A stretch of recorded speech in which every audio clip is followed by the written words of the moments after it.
Hi everyone, আমি আবারও একটা নতুন রেসিপি নিয়ে চলে এসেছি। আজ বানাবো ডিমের চপ। তোমরা কারা কারা ডিমের চপ খেতে ভালোবাসো আমাকে অবশ্যই কমেন্ট করে জানিও। তো ডিমের চপ বানাতে প্রথমে আলুগুলোকে সেদ্ধ করে নিতে হবে।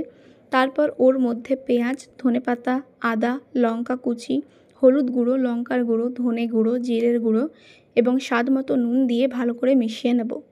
আর আমি দুটো ডিমকে আগেই সিদ্ধ করে নিয়েছিলাম, সেটাকেই অর্ধেকভাবে কেটে নিয়েছি।